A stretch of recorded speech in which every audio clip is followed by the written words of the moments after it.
मुकेश अंबानी के रिलायंस इंडस्ट्रीज का जो मार्केट कैप है वो है 18 लाख करोड़। और भारत सरकार हर साल हम लोगों से वसूलती है 20 से 22 लाख करोड़। सोचिए, मुकेश अंबानी का जो रिलायंस इंडस्ट्रीज है उससे ज़्यादा हर साल सालाना टैक्स वसूलती है इंडियन गवर्नमेंट। और वो पैसा जाता कहाँ है? कोई पूछने वाला है? आप और हम या कोई भी आवाज़ उठाता नहीं है। ये पैसा जाता है चुनाव प्रचार में, बड़े बड़े होर्डिंग लगाने में। अभी जो ऑपरेशन सिंदूर हुआ था उसमें आप देखे होंगे कि कहीं भी जाते होंगे शहर में, सभी बड़े बड़े शहरों में बड़ा बड़ा एकदम पोस्टर होर्डिंग लगा था नरेंद्र मोदी का, पूरा वो फौजी वाले ड्रेस में। वो फौजी में किस पद पे है? आर्मी में किस पद पे है वो? जो आर्मी वाला ड्रेस लगाकर उनका फोटो लगाया गया था बड़े बड़े शहरों में ऑपरेशन सिंदूर के। और उसमें कितना, सोचिए कितना 100 करोड़ खर्च हुआ होगा, पूरे देश भर में लगा था। जहाँ जाते थे वहाँ पूरा मोदी का फोटो, ऑपरेशन सिंदूर। बिहार में अभी चुनाव हुआ, महिलाओं को 10-10 हज़ार दिया गया पैसा। वो कहाँ से आया पैसा? किसका पैसा है? वो कमा के दिए हैं कि अपने पास से दिए हैं? सब हम ही लोगों का टैक्स का ही पैसा है, हम ही लोगों को देते हैं, बेवकूफ़ बनाते हैं। बताइए, गाड़ी खरीदने जाओ तो रोड टैक्स अलग से लगता है, रजिस्ट्रेशन चार्ज लगता है, जीएसटी लगता है, 50 तरह का ताम झाम लगता है। फिर गाड़ी रोड पे चलाओ तो टोल टैक्स लगता है। जब गाड़ी खरीदते समय रोड टैक्स लेते हो तो टोल टैक्स क्यों लेते हो? नहीं लेना चाहिए ना। सभी तरह से चूसते हो। जब कमाते हैं उस पर तो इनकम टैक्स, खर्च करते हैं तो उस पर भी टैक्स। शेयर मार्केट में अलग tax, long term capital gain tax है 12.5%, शॉर्ट टर्म है 20%। इतना टैक्स आप वसूलते हो लोगों से, जनता से, आखिर इसका कोई फायदा भी तो होना चाहिए। ये पैसा जाता कहाँ है? जवाब दो आप लोग। 20 से 22 लाख करोड़ कम नहीं होता है।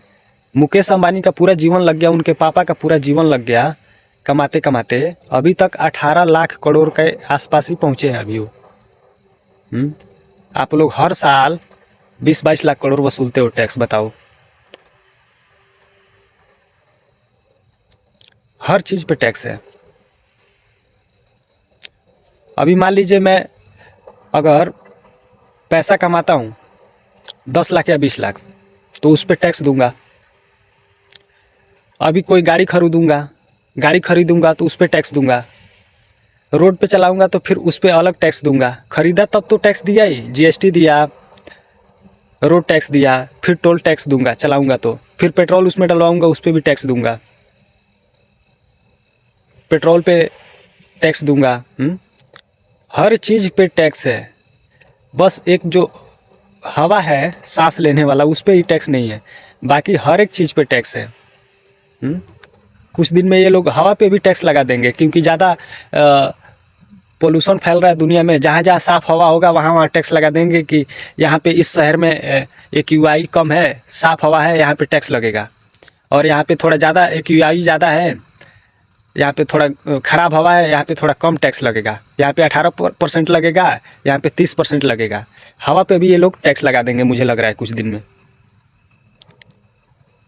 लगा दो यार, यही तो बचा है, बस एक हवा ही है जो बचा है। पानी पे भी तुम लोग टैक्स लगाते हो। जो पानी बोतल होता है उस पर भी टैक्स है, दूध है उस पर भी टैक्स है, दही है उस पर भी टैक्स है। हर एक चीज़ पे जो आप सोच सकते हैं, जो भी मिलता है मार्केट में, जो किसान सब्जी उगाता है उस पर भी, हर एक चीज़ पे टैक्स है। वेजिटेबल पे भी टैक्स है, सब चीज़ पे टैक्स है।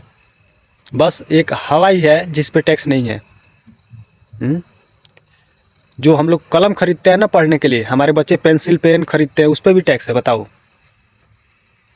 कॉपी किताब पे जिस देश में टैक्स हो उस देश में एजुकेशन का क्या हाल है, क्या हाल होता होगा, आप समझ सकते हैं। चलिए, हम लोगों का काम ही है टैक्स देना। टैक्स देते देते मर जाएंगे, कमाते कमाते मर जाएंगे। और गैस सिलेंडर के लाइन में हम ही लोग लगेंगे, अदानी अंबानी थोड़ी लगेंगे। हम लोग इसीलिए पैदा हुए हैं, कीड़ों मकोड़ों की तरह काम करेंगे, कमाएंगे, खाएंगे, उसके बाद मर जाएंगे। राज करने के लिए तो अंबानी और अदानी पैदा हुए हैं। और ये राजनेता लोग, MP MLA विधायक, ये सब, इनके बच्चे इंग्लैंड अमेरिका में पढ़ते हैं और हम लोगों के बच्चे सरकारी स्कूल में, टूटे फूटे सरकारी स्कूल में जो छत गिर जाता है उन लोगों के ऊपर।